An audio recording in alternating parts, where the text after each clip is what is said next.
గారు, మీ పేరేంటి? నా పేరు ముత్యాల వెంకట శ్రీనివాసరావు అండి. మా జగ్గయ్యపేట.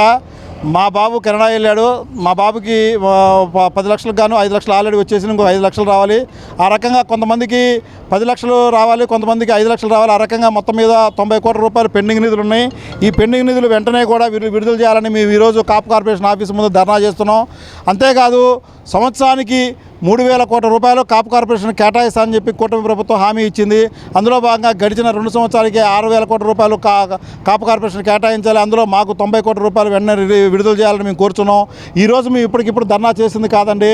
మేము గతంలో ఎప్పటి నుంచి కూడా మరి పవన్ కళ్యాణ్ గారికి ప్రతిపక్షంలో ఉన్నప్పుడు మరి 7వ తారీఖు 7 నెల 2021లో స్వయంగా ఆయనకి మెమరాండం ఇచ్చాము. అదే రకంగా గతంలో చంద్రబాబు నాయుడు గారికి మెమరాండం ఇచ్చాము. మన టీడీపీ ఆఫీసులో కూడా మెమరాండం 2 సార్లు ఇచ్చాము. అదే రకంగా జనవాణిలో కూడా 2-3 సార్లు మెమరాండం ఇచ్చాము. అంతేకాకుండా పర్సనల్గా కూడా ఎవరికి వాళ్ళు మరి చంద్రబాబు నాయుడు గారికి కానీ పవన్ కళ్యాణ్ గారికి అర్జీలు పెడుతూనే ఉన్నారు. అంతేకాకుండా కాపులు 100కి 95% వేయబట్టే ఈరోజు కూటమి ప్రభుత్వం వచ్చింది. కాపుల్ని మాత్రం కూటమి ప్రభుత్వం కొంత మరి పెద్దగా పట్టించుకున్నట్టుగా దాఖలాలు కనిపించట్లేదు. మరి కాపు కార్పొరేషన్కి సంవత్సరానికి 3,000 కోట్ల రూపాయలు ఇస్తారని హామీ ఇచ్చిందో కాబట్టి హామీలో భాగంగా 6,000 కోట్ల రూపాయలు వేయాలి. ముందు 6,000 కోట్లు కాకపోయినా కనీసం 1,000 కోట్లు 2,000 కోట్లు ఇచ్చి మా కాపు కార్పొరేషన్ విదేశీ విద్యా దీవెన పెండింగ్ నిధులు మాత్రం 90 కోట్ల రూపాయలు వెంటనే విడుదల చేయాలని మీ అందరం కూడా విదేశీ విద్యా దీవెన బాధితులందరం కూడా వచ్చాము. అంతేకాకుండా ఇక్కడ కాపు నాయకులందరూ కూడా జనవాణిలో పెట్టామన్నారు. పవన్ కళ్యాణ్ గారి దృష్టికి వెళ్ళింది ఇది. పవన్ కళ్యాణ్ గారు డిప్యూటీ సీఎం అన్నారు. మీ సామాజికం కదా? అవునండి. ఆల్రెడీ జనవాణిలో పెట్టుకున్నప్పుడు ఆఫీస్ నుంచి కూడా ఫోన్లు వస్తున్నాయండి.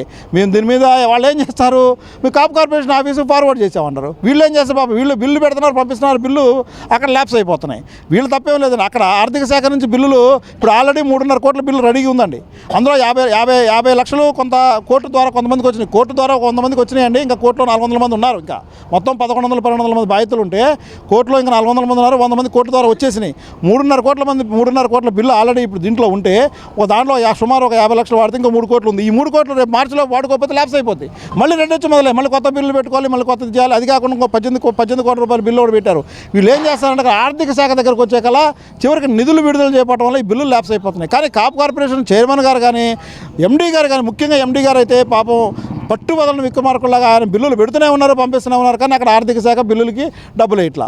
కాపు కార్పొరేషన్ శాఖలో మాత్రం ఇక్కడేమి లోపాలు లేవండి. ఆర్థిక శాఖ దగ్గర లోపాలు ఉన్నాయి. ముఖ్యమంత్రి గారు చంద్రబాబు నాయుడు గారు, ఉప ముఖ్యమంత్రి గారు పవన్ కళ్యాణ్ గారు ఇద్దరు కూడా కొంచెం చొరవ తీసుకొని ఈ ఆర్థిక శాఖ దగ్గర ఈ నిధులు వెంటనే విడుదలయ్యేటట్టు చూడాలి. ముఖ్యంగా 3 కోట్ల రూపాయల నిధులు పెండింగ్ నిధులు ఉన్నాయి. అది వెంటనే ముందు అకౌంట్లో వేసేస్తే అది క్లియర్గా వెంటనే ఇంకో గంటలో వచ్చేస్తాయి డబ్బులు.